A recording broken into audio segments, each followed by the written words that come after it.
No todos son profesionales de la salud, quizás no todos son farmacéuticos. Una pregunta. ¿Médicos, aparte de mi amigo Carlos, en la sala? ¿Algunos médicos? ¿Farmacéuticos o estudiantes de farmacia? ¿De alguna carrera profesional que no sea medicina y farmacia? ¿Veterinarios? ¿Sociales? Perfecto. Voy a tratar de... tenemos un lenguaje bastante común, ¿no? Sin duda vamos a disfrutar esta sesión. Para mí es un placer. Yo le agradezco a Mónica, a SOFLOW, al Instituto de Investigaciones Farmacéuticas y a la Facultad de Farmacia por esta oportunidad, por este espacio de conversación, ¿no? Si bien a veces me excedo en la cantidad de diapositivas, porque hay muchas cosas que hablar, muchos temores que sortear, ¿no? Con respecto a la marihuana. He venido acostumbrado siempre a espacios muy críticos con respecto a la seguridad y a la eficacia de la marihuana. Entonces es por eso que como que estamos súper, ¿no? Aquí lo dice y no lo digo yo, está OMS, están estas entidades grandes. Muchas veces esto es necesario porque no estamos hablando de cualquier planta. Estamos hablando de una planta que hasta hace muy poco ha estado prohibida en nuestros países. Incluso esta planta ha llevado a la cárcel a mucha gente, ¿no? Como una sustancia que perjudica la salud pública. Entonces, tenemos que ser muy cuidadosos con la calidad de la información que se da, ¿no? Es por eso que a veces me abarroto de evidencia que puede surgir. Sin embargo, yo sí quisiera tener, y también por salud de mi garganta, tener en la mitad de estas dos exposiciones que nos tocan, un espacio para que ustedes pregunten, consulten. Mi amigo Carlos, mi amiga Mónica manejan el tema de cannabis de manera estupenda y quizá podamos armar una pequeña tertulia y poder conversar también sobre algunas experiencias de acá, ¿no? En temas de regulación de cannabis en Costa Rica, ellos van a responder. Yo manejo algunos temas de mi país y algunos internacionales, pero seguro que muchas dudas que ustedes van a tener son de aquí, ¿no? Son qué puedo usar, qué puedo producir, qué puedo adquirir, ¿no? Qué me va a llevar a la cárcel o no, ¿no? Y es importante que lo sepan, ¿sí? Así que vamos a tener ese espacio ahí. Voy a ver si...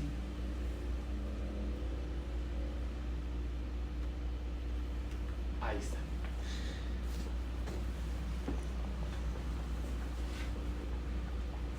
Este es un estudio que lo muestro generalmente al inicio cuando estamos en ámbitos farmacéuticos, porque los farmacéuticos tenemos una responsabilidad muy grande.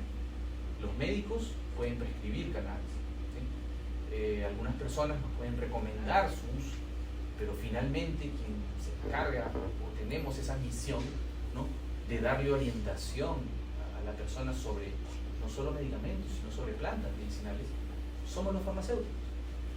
En este estudio, es un estudio de Australia en la que se percibe o se estudia, se analiza qué tanto el paciente ve en un farmacéutico conocimiento de cannabis. Por ejemplo, en mi país, hace algunos años, los pacientes, a la última persona que esperaban preguntarle algo de cannabis eran los farmacéuticos. Porque en muchos casos, claramente en el mío, ¿no?, habían colegas que estaban opuestos al uso de cannabis. Entonces, digamos que si es que uno busca un profesional para la orientación en el uso de una sustancia o una planta medicinal, es necesario que este profesional tenga ese conocimiento. Si no, digamos, es una irresponsabilidad no tenerlo. O peor aún, muchos de mis colegas, a muchos pacientes les han dicho, no, eso no sirve, no funciona. Y eso habla bastante mal de nuestra propia formación. A nosotros los farmacéuticos nos han instruido para estudiar cualquier medicamento, cualquier planta. Nosotros llevamos botánica, etnobotánica, etnofarmacología, bioquímica, farmacología, y nosotros podemos, si nunca me enseñaron de esta planta, pues yo tengo las herramientas suficientes que me da la facultad para estudiarla, ¿sí? Pero esto parece ser que no muchos profesionales de la salud están con el interés de volver a estudiar, ¿sí? Así que yo los felicito por estar aquí, porque seguramente en nuestro pregrado, así como yo, tampoco me hablaron nada de marihuana, ¿no? Solo en el capítulo de toxicología, droga de abuso, se fuman las hojas, se acabó, ¿no? Ni las hojas se fumaron, ¿no? Entonces, probablemente ese lapso, esa distancia de conocimiento que me alejaba a una realidad más cercana con respecto a la marihuana, fue mi síndrome de abstinencia de conocimiento, ¿sí? Yo cuando escuchaba esas clases decía, eso no puede ser cierto, ¿no? Yo ya lo había probado y sabía que lo que me estaban diciendo no es. O sea, desde ese, no, imagínense, hasta desde eso, ¿no? Yo tengo amigos que consumen, son usuarios, son bastante funcionales y no son lo que me están diciendo. No quiero decir que no hayan problemas relacionados al uso de cannabis, que sí los hay. Según la OMS, el 9% de usuarios puede tener un problema relacionado al uso, es un desorden, un cannabis use disorder, ¿no? Sobre todo THC, como ya lo hemos visto, CBD, digamos, de los más inocentes que hay ahí. Entonces es importante que nosotros tengamos siempre la herramienta del estudio a la mano para nosotros mismos salir de la ignorancia, ¿no? Y luego podamos aconsejar o por lo menos decir, ¿sabe qué? Me estás preguntando esto, la verdad no lo sé, ¿no? Hay una humildad que nosotros profesionales de salud tenemos que tener y probablemente a veces perdemos cuando no conocemos algo, ¿no? ¿Sí? Los farmacéuticos siguen siendo un conducto clave, importante, relevante, pero ¿sí? Hay una posición sólida para informar. Sin embargo, las personas percibían de que los farmacéuticos no estaban preparados, ¿sí? Y espero que después de esta sesión, quienes estén con ánimos de usar cannabis o quienes no estén con ánimos de usar cannabis, por lo menos tengan una información que les haga a ustedes indagar más al respecto, ¿sí? Con esta misma presentación, diapositiva, inicié el webinar anterior porque hay una pregunta indispensable, ¿no? ¿Hay evidencia del uso de cannabis? ¿Sirve? ¿Alguien ha estudiado ese tema? Sí, acá. Yo hace un año recién escucho eso, ¿no? Y es que sí, ¿no? Se empapen, pueden poner cannabis y ahí la evolución de cuántos estudios se publican cada año con respecto a cualquier área que ustedes coloquen, y hasta el 2022 habían más de 3.600 artículos publicados solo en la base de PubMed. Ustedes saben que PubMed es una importante, ¿no? Es un termómetro de la investigación, pero hay bases más interesantes. ¿Desde cuándo? Miren, desde el año 1840, ¿sí? Y ya lo habíamos mostrado en la primera presentación, ¿no? Pero ha habido investigación todo este tiempo, muy baja, claro, muy baja. Sin embargo, acá hay un primer pico. ¿Y por qué se da ese primer pico?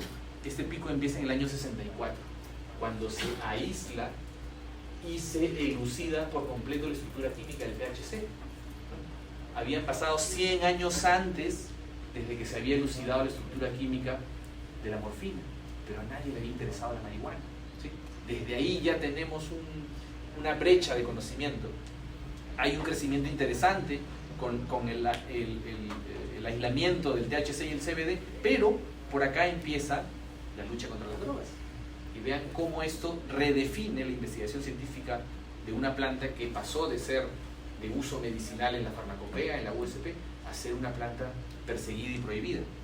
Recién son en los años 90 que, miren, equilibramos ese ánimo de investigación y, como se pueden dar cuenta, no ha parado, es exponencial.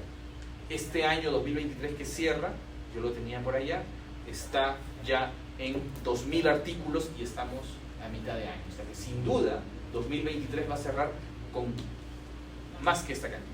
Y esta curva es exponencial, ¿sí? Tenemos que hablar nuevamente del uso tradicional porque ustedes saben de que el gold estándar en investigación es los ensayos doble ciegos randomizados, ¿no? Y todos estamos de acuerdo en eso. Sin embargo, la medicina basada en evidencias no solamente habla o repite o se sustenta en los ensayos clínicos doble ciegos randomizados, está también la percepción del profesional y la actitud del paciente a tomar eso que me están proponiendo. O sea, es una triada, pero ¿no? El positivismo en investigación ha llevado de que solo nos basemos en los ensayos clínicos. Estos ensayos clínicos doble ciegos no están diseñados para productos naturales, ¿sí? Están diseñados para moléculas puras, y el rigor que primero tienen que sortear, que es la seguridad, es algo que los productos naturales y de uso tradicional ya tienen. O sea, el ser humano ha ido ensayando y equivocándose con estos productos hace tanto tiempo, y este conocimiento ancestral, ¿sí?, si bien a no todos les puede sonar lo más occidentalmente científico, incluso ha sido reconocido por OMS hace como aproximadamente unos 9 años. Ya hay protocolos de investigación para productos naturales que vienen del uso tradicional. Así que probablemente cannabis sea una de las pocas plantas que puede darse el lujo de tener suficiente conocimiento científico de ensayos dobles ciegos randomizados como tener un sustento de uso tradicional cuando el ser humano lo ha domesticado hace casi 12.000 años. No sé si tengo esta diapositiva, no la mostré anteriormente. Este es un estudio arqueobotánico de restos de cannabis encontrados en civilizaciones o en asentamientos humanos, ¿no? Y vean ustedes que, pues aquí se ve un poco chiquito, me tienen que creer, estos puntos cuadrados son entre 7.000 y 8.000 años. Estos puntos que son los más cercanos, que son estrellitos, están entre 4.000 y 5.000 años. Esta región europea está poblada con hallazgos arqueológicos donde ha habido presencia de plantas, ¿sí?, en las vasijas, en saumerios, ¿no? Y uno podría pensar, según este mapa, ¿no?, de que la aparición de cannabis está en Europa. Sin embargo, de los más antiguos está en esta región de acá. Entre Asia, China central y Japón hay restos de los más antiguos, y todavía es algo que no se sabe a ciencia cierta en dónde apareció o de dónde exactamente se oriunda el cannabis. Eso es algo que probablemente en algún momento lo sepamos, o quizá no, ¿sí? Lo que sí sabemos ahora es que se domesticó en Europa en mayor proporción, ¿sí?, que es algo que también es un poco novedoso. Estas líneas continuas y discontinuas que ven ustedes acá son las que se denominan las rutas de la seda, ¿sí? ¿Se acuerdan? En la edad de bronce del ser humano. Desde ese momento había una fuerte transacción de especies, ¿sí?, entre ellas estas especies de las más interesantes, cannabis. De hecho, los autores manifiestan en este artículo que probablemente los arqueólogos que han trabajado en estas investigaciones y lo que han encontrado, porque no solo se ha encontrado polen, semillas, sino también vasijas con impresiones, dibujitos o las hojitas que les ponen en la alfarería y las sacan, ¿sí?, con cannabis, hacen mención de que cannabis pudo haber sido una moneda de intercambio en esa época, que no estaría muy descabellada teniendo en cuenta que en la región euroasiática, en esa época, ¿no?, entre 8.000 y 6.000 años antes del presente, vivió una cultura que son los escitas, y esta cultura tenía como planta sagrada al cannabis, porque era una planta intoxicante. Así en mi país tenemos a la ayahuasca, ¿no?, al San Pedro, que tiene mescalina, y claramente estas plantas con efectos psicotrópicos son la unión entre las civilizaciones y sus deidades, ¿sí? Ese entendimiento que nosotros hemos desconectado hace mucho tiempo debido a la guerra contra las drogas, pues, o sea, la guerra contra las drogas son 60 años versus 12.000 años, ¿no? O sea, vivimos en una época oscura, pero felizmente en un momento de prender las luces, viene acompañado con muchos hallazgos arqueológicos, ¿sí? Todas las civilizaciones que conocían la escritura también conocían al cannabis. De hecho, estas son cómo se escribía cannabis en sumerio, arcadio, jeroglifo, chino, sánscrito, persa, hebreo y griego, ¿sí? Todas las conocían, no solo por sus usos medicinales, sino por sus usos rituales, ¿sí? Esto yo siempre les digo a algunos amigos cuando hablamos de, por ahí alguien me dice, no, que la religión católica puede estar opuesta. Y yo digo, mira, es gracioso porque los escitas son quienes legan esta religión monoteísta a los judíos, y los judíos a los cristianos. Y en citas bíblicas, si alguno tiene alguna Biblia cerca, ¿no?, va a encontrar en algunos pasajes, creo que no lo tengo aquí, o si lo tengo igual se los mando, sobre esta planta, para santificar a las cosas y a las personas, ¿no? este aceite que te ponen, ¿no? Que algunos nos han puesto de manera arbitraria o no, ¿sí? Tenía cannabis. De hecho, si alguien, no sé si acá en Semana Santa pasan estas películas de los 10 mandamientos o Ben-Hur, allá también los hemos visto, ven que Moisés se encuentra con una planta que entra en llamas y esos vapores hacen de que se una con sus dioses. Esto sin duda, no hay otra que se queme y entre así, ¿no? Y en muchos pasajes bíblicos lo menciona también. Entonces, digamos, tenemos una relación más profunda incluso de la que pensamos, ¿no? Los chinos habían ya conocido y escrito, probablemente son la cultura o la civilización que escribió más antes, ¿no? Y el término escritura ya es una revolución, ¿no? Es una de las revoluciones humanas. Sin duda esto ha sido utilizado de manera oral hace mucho más tiempo, y aquí en este estudio están viendo, hay un debate, ¿no? Entre qué parte de la planta es la que produce los efectos, si la fruta, el ma-fen o el ma-hua o el ma-bo. Este ma es el grafo de la agricultura en China. O sea, ¿qué tan importante puede ser el cáñamo? Adelante, por favor. En la cosmovisión de las plantas, ¿no? Y finalmente queda claro que son las inflorescencias femeninas las que son más utilizadas, porque ahí se acumulan los tricomas como los cannabinoides, ¿no? Todavía yo le cuento a Jennifer que en Perú tengo algunos trabajos de peritaje químico policial, porque viene la policía, hay un proceso con algunas personas, ¿no? Y las detienen hasta que se aclare este caso, y la policía me muestra análisis químicos donde el pesaje, porque el peso tiene que ver, ¿no? con la sanción, que han pesado las raíces, la tierra, los tallos, y incluso decía, ¿no? No tenía inflorescencias. Entonces, ¿qué estás pesando? ¿No? La droga vegetal, como vamos a ver luego, definida por las Naciones Unidas para cannabis, son las inflorescencias, ¿sí? Incluso, yo les diría ahí, incluso son las inflorescencias femeninas, porque en las masculinas no hay una concentración importante de THC, así que, digamos, queda claro que son las inflorescencias. Y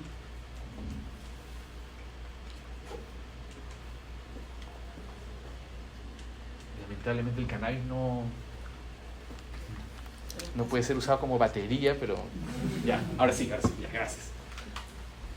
Estas son algunas visiones que tenían los antiguos chinos con respecto a cannabis, siempre bastante contemplativos. Ustedes saben cómo somos los chinos, ¿no? Provoca alegría al corazón, esto podría ser hoy considerado como un antidepresivo, ¿no?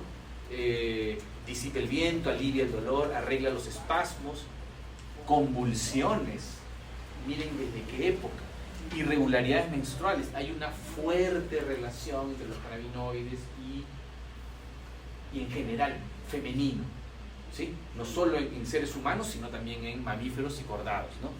Y también habla sobre la paranoia en exceso, y esto es lo que le pasa a los usuarios adultos que son naif, son nuevos, y en vez de probar dosis pequeñas dicen, me mando un puro, ¿no? Y a los 5 minutos está que, por favor, llévame al hospital, que mi corazón, ¿no? Que todos me están mirando. Esta paranoia sí se da, ¿sí? Así que estas sustancias, como cualquier otra sustancia, tiene que tener un acompañamiento, y es mejor que sea profesional. ¿Por qué no? ¿No? Nosotros tenemos en Perú una clínica especializada en cannabis, y estamos abriendo un área en la que estamos teniendo un espacio para que los pacientes que tienen su medicación con cannabis no vayan a su casa a medicarse con la prescripción, que es lo correcto, es lo que uno va y se toma su pastilla en casa, ¿no? Pero que tengan ahí un espacio donde puedan usar cannabis y puedan tener un acompañamiento, ¿no? Me dicen, Pedro, tengo frío, te doy un caramelito, una agüita, traemos un PlayStation, ¿no?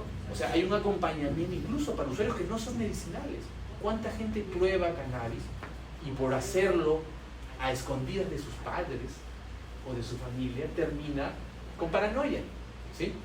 Esto es reducción de daños, ¿no? Igual la gente lo va a usar, ¿no? Esto no es decirles a la gente úsenlo, esto es reducir los problemas que pueden tener personas que han decidido de manera adulta usar, ¿no? Entonces, eso va por ahí.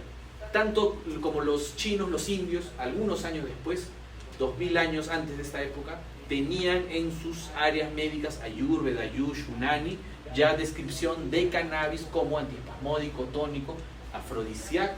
Ojo, muy interesante, porque probablemente el problema de la impotencia, yo no soy un especialista en el área, tenga que ver más con la psiquis, con la confianza, con el relajo, que simplemente con el bombeo de sangre, ¿sí? Y para los nervios en general, ¿no? Ya los indios tenían una visión interesante. Yo tampoco soy un experto en cultura india, ¿no? Pero hay una relación entre la deidad Shiva y las inflorescencias femeninas de cannabis, digamos, que ustedes podrán indagar luego, ¿no?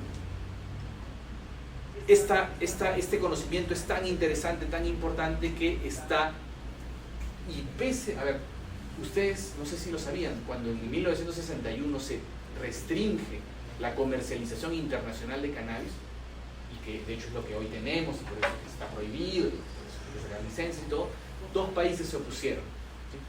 ¿Quiénes fueron estos dos países héroes? Nadie los reconoce. Fueron India y México, porque en estos dos países había una cultura de uso tradicional tan importante, y gracias a estos dos países, cuando ustedes leen cannabis, dice sumida, florida, a excepción de semilla, ¿sí? Y fibra. Esa excepción fue gracias a India y México.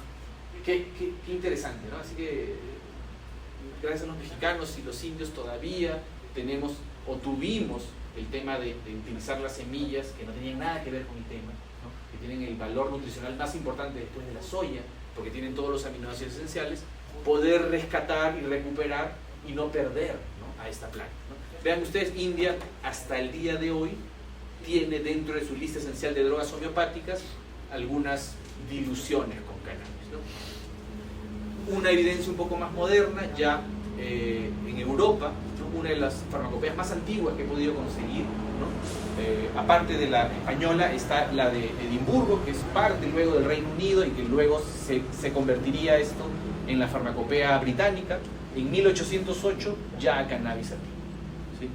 Y ese puntito que yo les mostré en la investigación científica, que empezaba, ¿no?, en 1840 y terminaba en este año con una cantidad de investigación muy alta, es una investigación del doctor William O'Shaughnessy, que fue destacado a Calcuta, un médico irlandés, y cuando Inglaterra invade India, ¿no?, por un montón de razones totalmente injustificables, pero dentro de las cosas positivas que pasó fue que algunos profesionales llevaron el conocimiento tradicional a conocimiento, digamos, a difusión del conocimiento, y este es el caso de William O'Shaughnessy, quien incluso trabajó los primeros modelos de dar estos sueros de rehidratación oral a las personas con cólera. No sé si aquí en Costa Rica hubo en los años 90 un tema de cólera, ¿sí? Allá en Perú fue devastador, ¿no?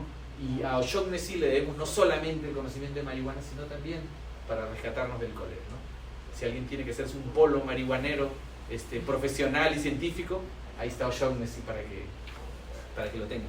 De hecho, en el año 1840, y no lo tengo acá porque la exposición es bastante larga, ¿sí?, el mismo doctor O'Shaughnessy hizo sus primeras pruebas en veterinarios. ¿Hay veterinarios? ¿No? Hizo sus primeras pruebas claramente en animales, ¿no?, que es lo que se hace inicialmente. Entonces, él primero lo probó en animales para estos síndromes que yo les voy a mostrar acá, ¿no? Entre ellos, convulsiones infantiles.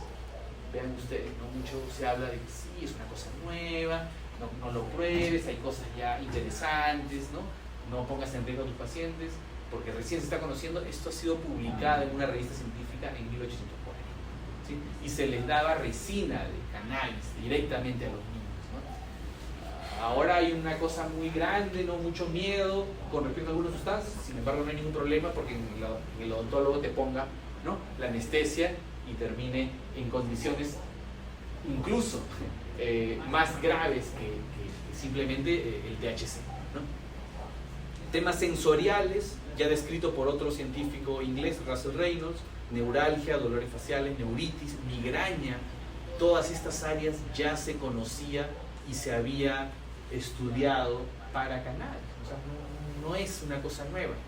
Y me gusta mucho, que es para temas de espasmos clónicos musculares, ¿no?, donde Hoy tenemos un medicamento, hace 2015 recién, de THC y CBD para esta condición específica, ¿no? Ya lo teníamos claro. La farmacopea americana, la USP, ya conocía y ya la había incluido dentro de este compendio muy interesante en el año 1851, y con la primera preparación de cannabis, que es el extractum cannabis, que es una extracción alcohólica, ¿sí? Ahora vamos a hablar luego de extracciones, ¿no? Probablemente, a mi criterio, siga siendo la extracción alcohólica una de las más interesantes por la facilidad de uso, ¿no? Y por lo poco tóxico que es el etanol, ¿no? Con respecto a otros solventes, y esto ya estaba utilizado, y la farmacopea americana la mantuvo desde el año 1851. Miren, esta es la edición del 64, 1875, otras preparaciones de cannabis, 1882, 93, 1900, 1916, 26, 36, y aquí viene probablemente la última edición de la farmacopea, que es la edición número 11 de la USP, que mantiene a cannabis como planta en su registro oficial. ¿Y por qué? Porque en el año 37 Estados Unidos tiene o adopta una política en la que persigue el comercio de cannabis, no persigue a la planta, ojo, inteligentes ellos, persiguen las transacciones comerciales y les ponen un impuesto especial, ¿sí? En los gobiernos, yo todavía me asusto con en los gobiernos, generalmente las entidades más eficientes son las recaudadoras de impuestos, ¿no? Entonces, esto pasó en Estados Unidos con cannabis. Coincidentemente, en ese año, en los años 30, había acabado la prohibición de alcohol. Ustedes saben que Estados Unidos tuvo una prohibición de alcohol que generó a las mafias de crimen organizado, ¿sí? Esta prohibición terminó, y cuando termina la prohibición hay un buró policial que necesita perseguir otra cosa, ¿sí? Esto, sumado a, como leen ustedes aquí, mucha xenofobia, porque así como hace unos años, ¿no?, había un tema de xenofobia con los inmigrantes mexicanos de Estados Unidos, también la había, ¿no? Y de hecho probablemente la siga habiendo por muchos años, ¿no? Aparece el primer zar antidrogas, que dice de manera infame que, pues, ¿no?, muchos de los peligros de la marihuana es que hacen música con efectos de marihuana, como el jazz, qué mal, ¿sí? Y la marihuana causa que las mujeres blancas tengan atracción sexual por personas negras y otras personas de mal vivir, ¿no? Filipinos, hispanos, ¿no? Todos. Hay un corto de esos años que se llama Richard Madness. De eso vamos a hablar, exactamente. De hecho, esta prohibición tiene una propaganda detrás, y una propaganda no poca. De hecho, Reefer Madness fue una película dirigida por Orson Welles, que es uno de los directores de cine más importantes de la historia, ¿sí? El Ciudadano Kane. Logran manejar este discurso, como lo dice nuestro amigo, desde el cine, incluso siendo de las industrias más grandes. Si hoy es grande, en esa época era nueva y grande, ¿no? Entonces era la propaganda más grande, ¿sí? Creo que tengo un póster de Reefer Madness aquí, ¿sí? Y esto hace de que la política del gobierno, que inicialmente inició restringiendo las transacciones comerciales, pase luego a otras instancias como retirar al cannabis de la USP. Ya no es admitido desde la número 12, así que si tal vez aquí en la Facultad de Farmacia tenemos algunas farmacopeas antiguas, sería interesante verlos, y aquí cannabis se elimina, ¿sí? Cannabis no ha vuelto a ingresar en la farmacopea, lo que habíamos conversado anteriormente, sino solamente el THC con el nombre de dronabinol. Vamos a ver por qué, ¿sí? El Marijuana Tax Act, que es el documento del Departamento de Tesoro que hacía que se ponga un impuesto a la marihuana, pedía que todos estos profesionales paguen esta cantidad de impuestos por el uso de cannabis. O sea, no está prohibido, pero tienes que pagar impuestos. Y si no los pagas, ¿sí? ¿Cuántos permisos dieron? De hecho, no sé cuántos permisos dieron. No dieron ninguno. Mira, hay estampas que yo tengo aquí en la indagación de permisos que han dado a los médicos que prescribían, pero nunca supe si a prescriptores. Así que, a productores. Así que hay un área de investigación y de indagación, ¿no? Muy, muy interesante, que no sé si ustedes han leído a este señor Jack Herer. Él, en sus libros, rescata o recupera mucha de la información de esa época, pero vamos a hablar también de eso, ¿no? Las condiciones que se ponían para estos impuestos farmacéuticos, ¿no? Aquí también se controlan los medicamentos controlados, ¿sí? Miren lo que ponía el Marijuana Tax Act: prescriptor con estampa, esas son las estampas que te digo, ¿no? Por prescribir, copia por triplicado, impuesto por cada onza que se venda y guardar la información dispensada por 2 años. No se parece a cómo se manejan hoy los medicamentos, no tiene que ver nada con temas sanitarios, es como un tema de impuestos que nos han, digamos, invitado a hacer. Y algunos países, yo hablo de Perú, ultraconservadores, no solamente adoptaron las convenciones, sino se fueron más allá, ¿no? Y dijeron, vamos a controlarlo más, así, para que nos feliciten, ¿no? Esto pasó. ¿Y qué pasa si tú incumples estas normas? La multa era de $2.000. $2.000 hoy duele. En el año 37, con $80 te comprabas un auto. Imagínate $2.000 y 5 años de prisión, 5 años de prisión. Y es aquí que entra en la cárcel la primera persona gracias a la marihuana, un agricultor, ¿sí? La opinión de la Asociación Médica Americana, porque esto es un impuesto que está afectando y restringiendo el uso de una sustancia, como que yo les diga, ¿saben qué? Hoy la manzanilla, ¿se conoce la manzanilla? ¿Sí? Hoy la manzanilla, cada vez que alguien venda, va a pagar $100 al Estado. ¿Para qué? ¿Por qué? No, porque es una planta ahí medio complicada. ¿Cuál es la razón técnica para que tú restringas esto? Esta es la opinión de la Asociación Médica Americana, o sea, del Colegio Médico, ¿no? En esa época, y ellos se manifestaron antes de la entrada en vigencia del Marijuana Tax Act. Este es el documento oficial, perdón, ¿sí? Es una carta al editor, ustedes la pueden encontrar, aquí está el DOI, ¿no? Para que ustedes lo busquen, y yo estoy copiando una traducción plana de esto, y dice que es evidente que una adicción al cannabis no puede ser demostrada vía el uso medicinal, entre otras líneas. Los enfermos y heridos van a contribuir a los esfuerzos federales para suprimir una costumbre que tiene poca o ninguna relación con el uso médico. Y eso es lo que están haciendo hasta ahora, ¿no? Como no queremos que la gente consuma esto, vamos a poner muy difícil a que tengan acceso al uso médico. Literal, esto adelantados a su época, ¿sí? De hecho, hoy lo sufrimos, ¿no? Entre estas cosas, porque el uso fumado de la flor de cannabis, despectivamente le decían los americanos a los mexicanos como marihuana o marihuanos, ¿sí? Este hábito que traían esos inmigrantes, personas de mal vivir para los americanos, era lo que no querían, ese era el hábito. Sin embargo, como lo verán luego, quienes estuvieron a mitad de la otra exposición vieron que la evidencia más contundente para el dolor crónico había sido emitida de cigarrillos de marihuana, ¿sí? En Perú, no sé si en Costa Rica, la especialidad farmacéutica, esto es de los años 60, del año 64 específicamente, Laboratorio Maldonado, muy famoso en el Perú, tenía cigarrillos antiasmáticos con extracto blando de cáñamo indiano, de cannabis, ¿sí? Esto se ha usado como medicamento años atrás. Sabemos que el THC es un potente broncodilatador comparado con algunos broncodilatadores actuales. Sin embargo, ya en esos momentos nadie dice, pues, el médico no te recomienda fumar, ¿no? El médico te puede decir si tú lo necesitas para tal indicación, y eso con mucho miedo, puedes vaporizarlo, ¿sí? Sin embargo, esto fue medicina. Así que veamos desde dónde viene. En el año 61 ingresa esta prohibición de Estados Unidos, que hace, la lleva a todas las Naciones Unidas. Estados Unidos ya era el país potencia, así que ellos deciden la agenda, ¿no? Y al cannabis la catalogan en lista 1 y lista 4. Lista 1 de fuerte abuso, lista 4 de ningún uso médico e incluso peligrosidad bajo supervisión médica, cosa que sabemos que no necesariamente es tan cierta, ¿sí?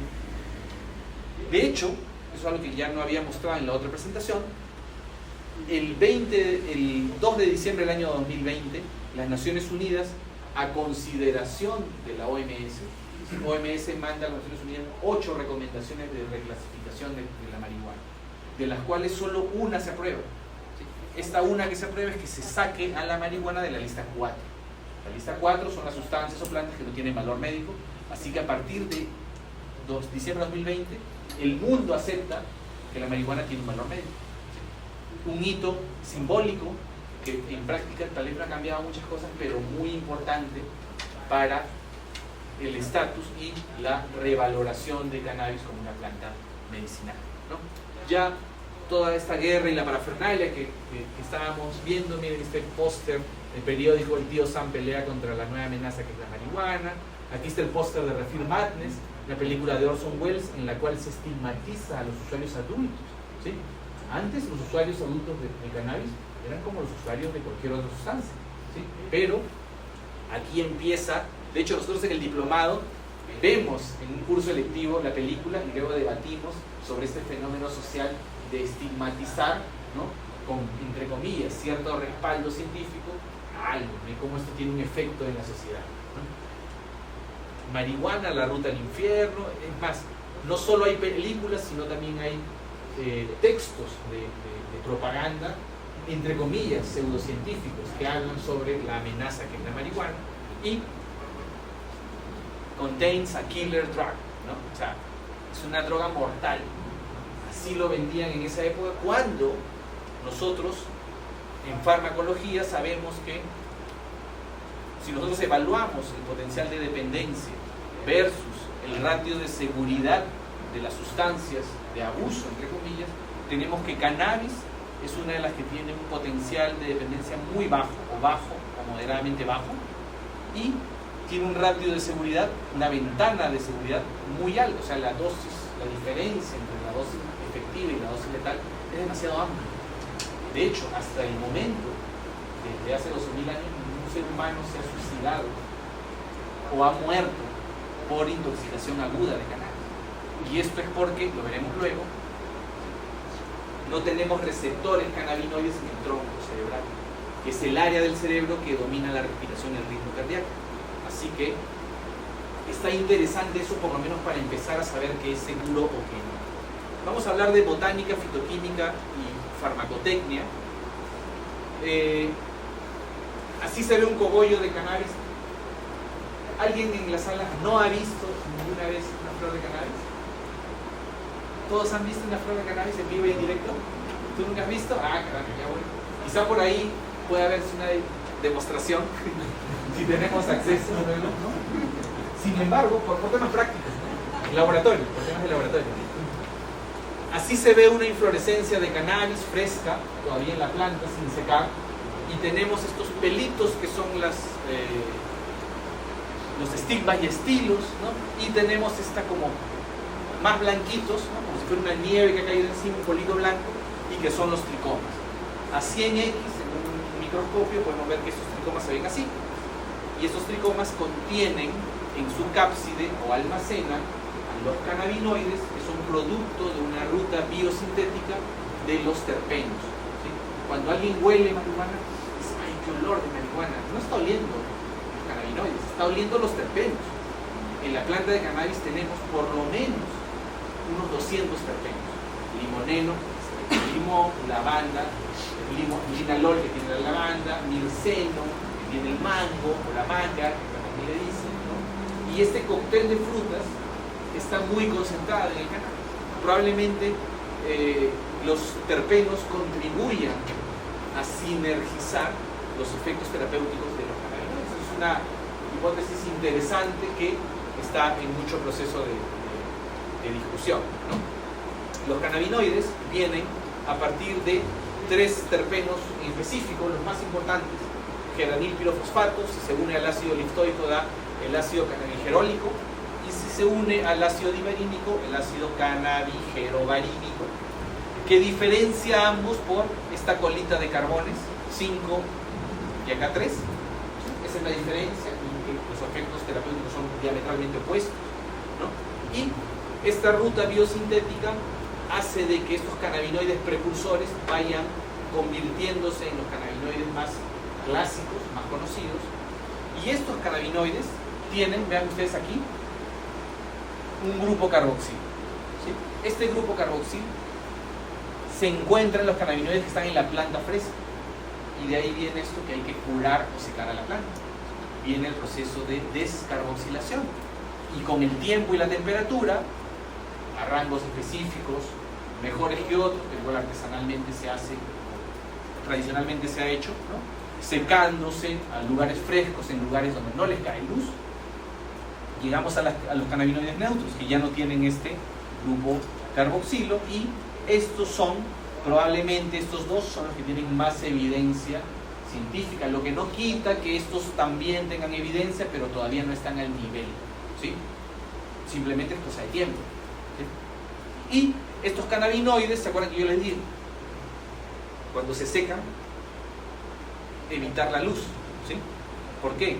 Porque la energía lumínica y el oxígeno hace que se degrade, ¿sí? Nosotros perdemos a estas moléculas porque, digamos, la entropía va a las moléculas con menor potencial, ¿sí? A que estén lo más estables, ¿sí? Y esta estabilidad se consigue mucho después, ¿correcto? Así que los farmacéuticos tenemos que ver el almacenamiento de las plantas, ¿sí? O por lo menos de los cannabinoides, ¿sí?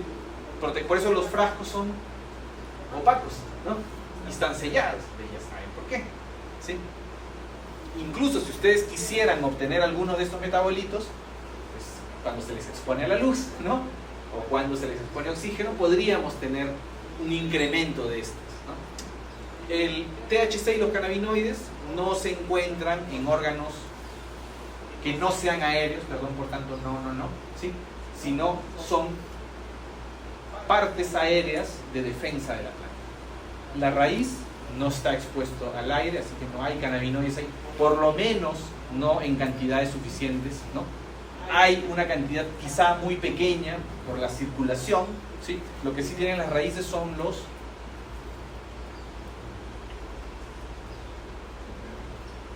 Ahora vamos a ver, tenemos una información interesante con las raíces, y las semillas tampoco la tienen, ¿no?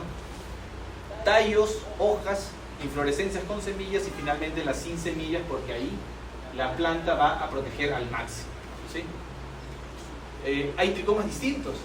No solo el cannabis tiene tricomas capitados, sino en las hojas y en los tallos hay tricomas. Vean ustedes el volumen con este nivel de diferencia. Son muy, muy pequeños los que están en las hojas. Es por eso que, literal, así por ahí algún profesor diga, ¿se fuman las hojas? No se fuman las hojas. No hay nada de las hojas, te va a doler la cabeza si fuman las hojas, ¿no? Son las inflorescencias donde están concentrados los cannabinoides, ¿sí? Y en los tallos uno puede, ¿no?, obtener, oler, uno sobe el tallo y dice, este es un olor frutado, dulce, sí se puede, pero son terpenos, son cannabinoides, ¿sí? Y, bueno, esta es un poco la ruta biosintética, ¿no? Además de los cannabinoides, que hasta el momento el profesor Lumir Han nos dice que podemos llegar a casi los 200 cannabinoides, de los cuales hemos estudiado bien, unos 2 o máximo 3. Imagínense, nosotros con cannabis estamos rascando la superficie de una planta que probablemente nos va a dar mucho más, ¿sí? No solo hay cannabinoides, sino que también hay terpenos. Estos son 4 de los que a mí me gustan más. En la farmacia yo hago mis fórmulas magistrales y utilizo esos 4 terpenos, porque si bien la resina que me traen con el Perú todavía no están produciendo tiene por ahí algún terpeno interesante, yo puedo formular en una farmacia magistral agregándole algún terpeno, como por ejemplo al CBD, linalol, que es ansiolítico y anticonvulsivante, solo el linalol, para potenciar el efecto del CBD. ¿Qué concentración voy a usar? Si uso concentraciones altas, los terpenos son irritantes. ¿Qué concentración en la planta tienen los terpenos? Alrededor de 0.5%. Así que en mi fórmula, si alguien tiene farmacia magistral, les doy el dato, yo no le coloco más de 0.5% a mis preparaciones. Y ese 0.5 para mí es, le meto 0.3 de linalol y 0.2 de limonel. Criterio personal, ¿no? Así que bienvenidos si tienen farmacia magistral. Dime. Difiere la, digamos, cambiando la fuente del terpeno, sacando de fruto además, cambia el efecto de terpeno. Es decir, si se extraen directamente de la planta del cannabis, lo del limón, lo del yuzu, por ejemplo. Buena pregunta. De hecho, el terpeno es el mismo, ¿sí? Los terpenos son isoprenos juntos, ¿no? Es la misma molécula. Uno los puede extraer del cannabis, pero yo te digo, la verdad es muy caro. Porque ¿para qué voy a hacer una extracción, ¿no?, con un soxlet de terpenos si puedo sacarlos del limón, ¿no? Que es más barato, ¿no? Pero sí se puede. Y ahí viene el aceite esencial. A veces alguien me pregunta, ¿el aceite de cannabis es aceite esencial de cannabis? No.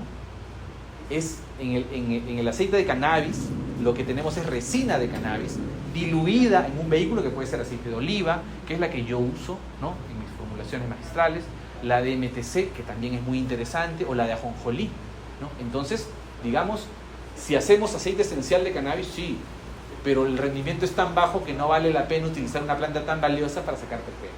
Pero son los mismos terpenos, ¿no? Entonces, inicialmente yo lo que hacía era trabajaba no tenía limoneno puro, muy caro en el Perú. Conseguí aceite esencial de limón, que preponderaba en limoneno. Entonces ya yo le agregaba hacía mi mezcla específica con un cannabinoide enriquecido con ¿sí? Sativex, como ya les mostré anteriormente, incluso yo sé que nosotros los farmacéuticos tenemos este dogma del principio activo, que significa que los otros no valen, no sirven, ¿no? Pero cannabis, personalmente, y a muchos colegas nos ha hecho repensar de que quizá el complejo o el extracto botánico puede tener un efecto superior al monocompuesto, ¿sí? Y ahí yo les hablaba de la dificultad de los ensayos clínicos, que tienen que tener un monocompuesto, ¿no? Incluso quienes han desarrollado Sativex, ¿sí? Hablan sobre que lo que tienen aquí es un extracto completo. Aquí hay flavonoides y hay terpenos, hasta clorofila, ¿sí? Porque según muchas investigaciones el efecto es más potente. Y yo les pongo un ejemplo clarito. ¿Qué pasa si yo tengo CBD y THC juntos? Vienen a la planta, ¿sí? Concentraciones, acá tienen una de igual concentración, ¿sí? El CBD me va a disminuir el efecto psicotrópico del THC, y eso acaso ya no es una ventaja para quienes no quieren, ¿no? Disfrutar de su medicación, por decirlo de alguna forma. Es una ventaja. Hay personas a las cuales les desagrada sentir este efecto placentero, eufórico, psicotrópico, y ya tenemos en la misma planta el CBD, ¿sí? Desde ahí podemos ver algunos beneficios de tener la planta completa, ¿sí? Esto lo vamos a ver luego, pero hay un proceso interesante desde que nosotros cosechamos hasta que nosotros hacemos una extracción, que vamos a ver algunos ejemplos de extracción. Luego podemos hacer una purificación, donde entraría la winterización, porque vamos a sacar algunas grasas pesadas gracias al frío, ¿sí? Y podemos incluso hacer destilación. ¿Qué porcentaje de cannabinoides hay aquí, aquí y aquí para llegar a un producto terminado? Que depende de mi fin. No todos los productos tienen que llegar a ser destilados. Yo quiero un extracto crudo, con clorofila, negro, que sea amargo, porque según lo que yo estoy estudiando me va mejor con mis pacientes. Mientras que mi colega puede decir, Pedro, yo quiero que tú me hagas hasta un destilado, porque no me gustan esos otros componentes y según mi práctica clínica no va bien. Perfecto. Podemos aprovechar desde aquí al cannabis, ¿sí? Desde la flor ya es de grado farmacéutico. Incluso en Israel, la guía clínica, ¿sí? Para el uso de cannabis no viene en pastillas, cápsulas, jarabe, viene en flores. Todas son flores en Israel, que es el país líder en investigación de cannabis. Holanda tiene Bedrocan, que es un frasquito donde vienen flores de cannabis. Y flores que dice tanto de THC, tanto de CBD. El médico ya sabe cómo usar. ¿Cómo las usa? El paciente decidirá, bajo opinión del médico, si es vaporizada o que se haga una preparación comestible. Hay desde acá hasta acá una cantidad enorme, ¿sí? Esto vamos a verlo luego, extraer y purificar, vamos a verlo luego. A ustedes les puede gustar alguna más que otra. Con Mónica estamos planeando en algún momento aquí en la universidad hacer algún curso de extracciones y destilaciones. Sería estupendo, pero necesitamos materia prima. Así que primero tenemos que hacer un proyecto ejecutivo, ¿no? Que sería muy rico para que los estudiantes vean. Incluso nosotros en Perú estamos haciendo un proyecto en el colegio farmacéutico porque nuestra policía que incauta no sabe cómo es la planta. Si ellos son quienes dicen que esto está, lo que les contaba, ¿no? Que había empezado ahí y todo. Nosotros somos los farmacéuticos, nosotros como farmacéuticos somos los encargados en muchos países, seguro en Costa Rica también, los peritos de la policía. si nosotros no lo sabemos, ¿no? Nos espera un futuro un poco gris, ¿no? Como yo les digo, flores secas podemos aprovechar. Acá está, este es bedrocan. Extracción podemos aprovechar, y dilución, aquí el famoso aceite de cannabis, ¿sí? No solo tengamos que llegar al final. Vamos a hablar un poquito de control de calidad. No sé si hay alguna pregunta, ¿está ahí? Dirigida también, por favor, a Carlos y Mónica para que me ayuden. Gracias, doctor. Mi pregunta va tal vez como a la primera parte de la exposición. Vamos a ver. Yo siempre he creído que existe todo, que hay toda una industria, ¿verdad?, detrás de la satanización del cannabis, ¿verdad?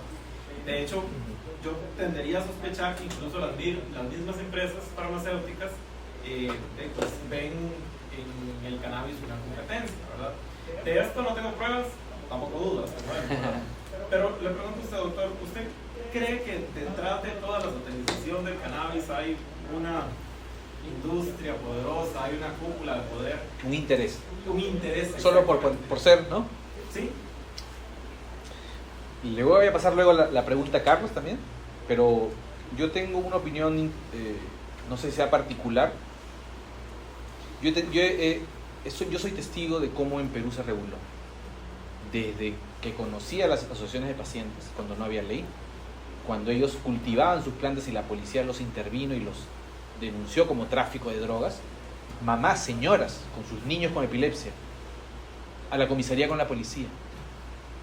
Y he visto los procesos en los cuales primero se tuvo que presentar, trabajamos en proyectos de ley, para cambiar la ley para que se permite el uso, porque estaba todo prohibido, y luego la reglamentación. Y esta duda que tú tienes, me parece bastante cuerda, ¿no? Lo más lógico es que sea por un tema de competencia, ¿no? Sin embargo, me di cuenta ahí, porque tuvimos que discutir contra otros, gente del Estado, ¿ya?, que estaba opuesto al uso de cannabis. Y me di cuenta que la mayor cantidad de personas científicas opuestas al uso de cannabis, muchos de ellos profesores míos, a quienes yo tenía que debatir y sustentar, ¿no?, que esto no es tan malo como ellos decían, vienen educados de una época en la que la investigación de drogas venía subvencionada por la guerra contra las drogas. Y la guerra contra las drogas tiene mucho dinero, ¿sí? De hecho, en Perú hace un mes, Perú está en una crisis económica tremenda y la presidenta ha destinado $8 millones para ir a perseguir a los que producen coca, ¿no?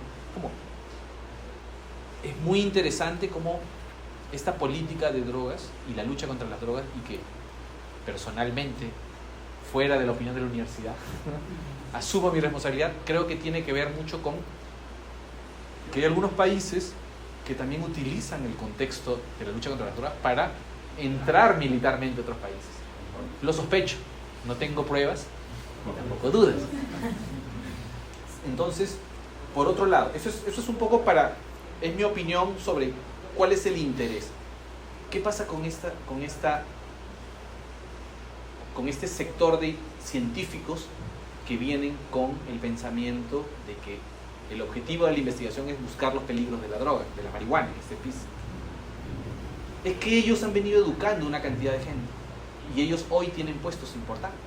Entonces, si viene un grupo de chicos, pelucones, a hablarles sobre el uso medicinal de la marihuana, y con investigaciones que incluso hablan sobre que el fumar no es tan grave, porque hay riesgos reales, ¿no? Eso es algo que no le recomiendo a nadie, ¿no? Es una voluntad, es un derecho ciudadano, que si alguien decide no hacerlo, jamás le voy a recomendar a alguien que fuma, ¿no?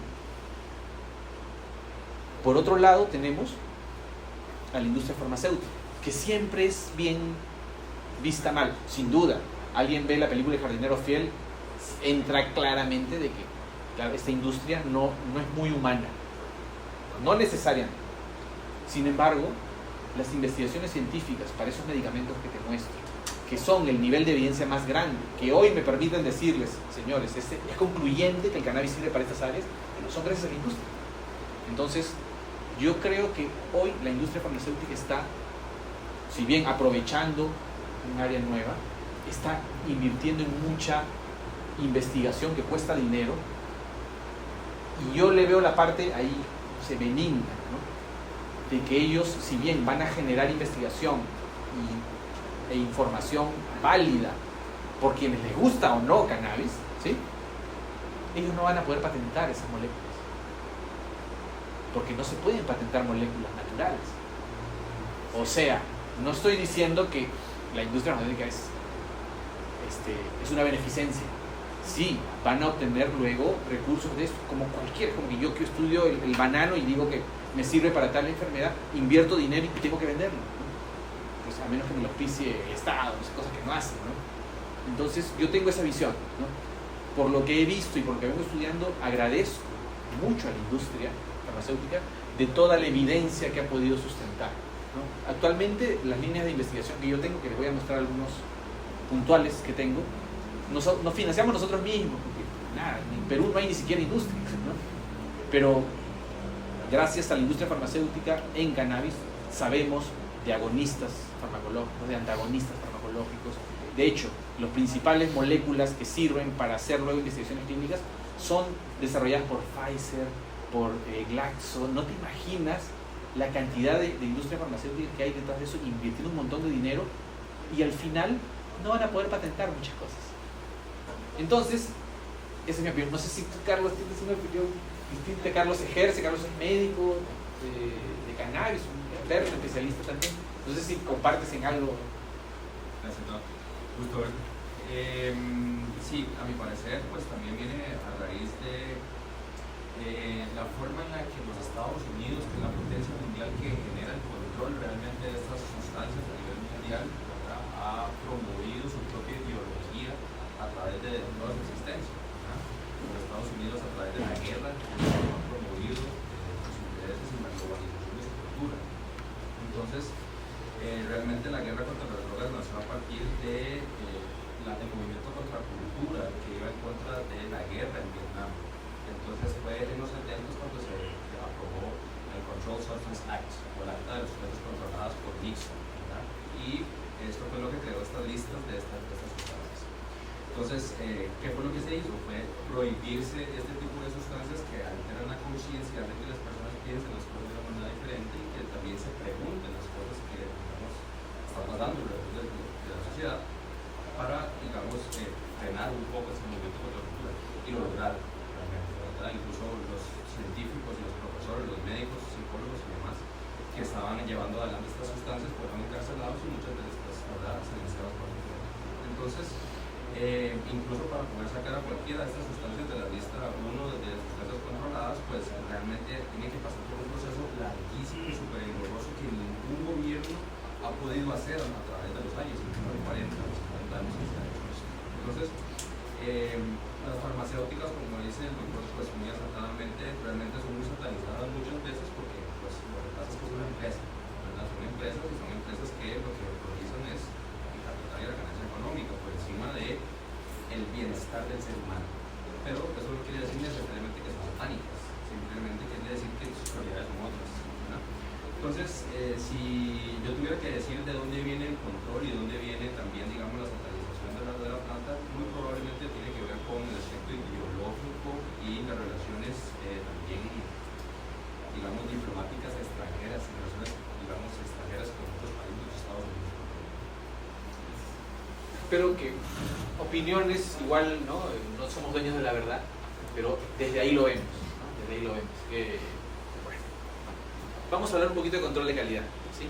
Y en control de calidad tenemos muchos parámetros. Yo así siempre trato de simplificar, así como en física universitaria simplificamos, ¿no?, el mundo, y al final no es así, pero nos da una idea de qué cosa ustedes como farmacéuticos o profesionales de salud deberían considerar cuando van a utilizar un derivado de cannabis.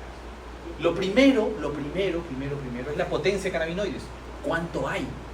En estos frascos, por ejemplo, sabemos cuánto grado hay, qué concentración de CBD, de THC, de CBG, de terpenos hay. Y eso es importante porque sin esa información el médico está ciego, ¿sí?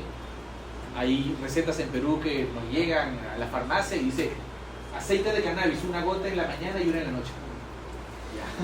Pero aceite de semilla de cannabis, aceite rico en CBD, en THC, en vehículo de MTC, rico en linalol, no sabemos, ¿no? Ahora sabemos, ustedes en esta sesión ya saben ya que hay muchos componentes. Entonces, el principal, por no ser simplista, es la potencia cannabinoide. Yo quiero saber por lo menos cuánto THC y CBD hay, ¿ya? Y en la facultad tienen validada una técnica, así que eso es indispensable, ¿sí? Mientras más demanda de este servicio haya, va a ser más económico, ¿sí? Sin duda, en Perú es carísimo. En Perú el Instituto Nacional de Salud está cobrando 8.000 soles, que son como $2.000 por un análisis de estos. Significa que nadie lo va a hacer. Y está destinado a asociaciones de pacientes. Es como no lo queremos hacer, ¿no? No tengo pruebas. Entonces, la potencia de cannabinoides, que por lo menos tenemos que hacerla en un cromatógrafo, es el principio básico, ¿sí? Además de esto, tenemos que saber, como en cualquier sustancia que va para el uso humano, si hay microbios, ¿sí? Si hay coli, salmonela, ¿sí? No queremos dañar a la persona, queremos empezando con que no la dañemos para ver si la podemos ayudar, ¿sí? Luego de esto tenemos pesticidas. ¿Por qué? Porque estamos hablando de un producto agrario, ¿sí? Y las buenas prácticas agrarias no necesariamente están cumplidas. Ojo, hay un documento de la OMS que es Buenas Prácticas de Recolección Agrícola, que no en muchos países se cumple. En nuestro país, hace poco salía en reportajes que nuestro aguacate, nuestra palta, tenía niveles exorbitantes. No, el pimiento era el peor. El arándano de pesticidas para la industria nacional, pero para afuera mandan todo lo que está limpio, ¿no? No sé si se parezca por acá también, ¿no? Entonces tenemos que, por lo menos para las sustancias que están diseñadas para mejorar la salud, tener un control de estos, ¿no? Y por último, y no menos importante, metales pesados. Nuestros países son volcánicos y ustedes tienen un claro ejemplo de eso. Metales pesados en abundancia. Y estos metales pesados pueden ocasionar riesgos para la salud. Entonces, si nosotros consideramos estos cuatro, ya yo como farmacéutico estaría muy contento de que los productos que ustedes hagan y tengan en consecuencia y en criterio. ¿Qué pasa? Yo puedo demostrar que mi cultivo es totalmente orgánico y ya no tengo que hacer, digamos, ¿no? Podría demostrarlo en proceso y no en análisis, ¿no? La diferencia entre una certificación y un certificado, ¿no? y un análisis, ¿no? Yo en mi certificación del proceso yo digo que todo el proceso cumple. Bien, aquí esto sí es un análisis, ¿no? Si viene contaminado con E. coli, niño de 4 meses con epilepsia, imagínense, ¿no? O con el sistema inmune disminuido, que son muchos de los pacientes que acuden a cannabis, ¿no? Por eso que es muy importante la responsabilidad cuando se preparan estos medicamentos, ¿sí? Y claro, esto incrementa el costo, sin duda. Esto no es gratis. Por eso que los medicamentos valen más caros, ¿no? Bioquímica, ya justo creo que la mayoría llegó cuando estábamos hablando de bioquímica, pero vamos a ver una cosa muy breve. Se habla que cannabis tiene áreas, tiene condiciones o tiene beneficio en todas estas áreas o partes del organismo, y esto es cierto, ¿sí? Porque en todos los organismos tenemos receptores cannabinoides, ¿sí? Desde el hígado, la piel, el sistema respiratorio, hablamos de los cigarrillos y el efecto broncodilatador, el ojo, el glaucoma, el aparato reproductor femenino. Es fenomenal qué relación tienen las mujeres y lo femenino en todas las especies con el cannabis, ¿sí? Endometriosis, están trabajando cosas de verdad alucinantes, ¿no? Con este tema, ¿no? y que se conocen desde la época de la Reina Victoria, pero es como tiene que empezar de cero, ¿no? Nuevamente. Lo de los huesos, ¿no? La relación de osteoclastos y osteoblastos está mediada por receptores cannabinoides. En muchos casos de estos problemas es porque tenemos una mala regulación, y solo agregándole un buen regulador como pueden ser los cannabinoides ya podríamos detener ese deterioro. Es interesante esto. La diferencia entre estas dos moléculas, que son las más estudiadas, es casi imperceptible, ¿no? Este es el CBD aislado y elucidado en el 63 y el THC en el 64. Este anillo pirrólico está cerrado aquí y este anillo pirrólico está abierto aquí. La molécula del THC es una molécula plana en el espacio, mientras que la del CBD es una molécula en 2 dimensiones, lo que hace que cuando llegan al mismo receptor hay diferente afinidad y también diferente respuesta de mensajeros de químicos, ¿sí? Y son moléculas con el mismo peso molecular, ¿sí? Incluso creo que el CBG también tiene el mismo peso molecular, ¿no? Pero olvídense que es muy interesante, claro, y separarlos es caro, ¿sí? Es caro separarlos, ¿no? Áreas en el cerebro donde hay más receptores cannabinoides, miren, control del movimiento, y esto lo pueden ver, cuando alguien ve a alguien súper intoxicado, ¿no? Ahí en Perú le decimos la pálida, ¿no? Y está recontra intoxicado, está sudando frío, que se muere de frío, no está caminando de manera normal, no está embriagado, no se llega a embriagar con otras sustancias, ¿no? El aprendizaje y la memoria, ¿no? ¿Dónde dejé mi llave? No sé si cerré la puerta o dejé prendida la plancha, ¿no? Hay muchas áreas que siempre se ha hablado, ojo, de que el cannabis causa detrimento. El hecho de que el cannabis afecte y sensibilice estas áreas no necesariamente quiere decir de que sean en detrimento. Solo lo dejo ahí.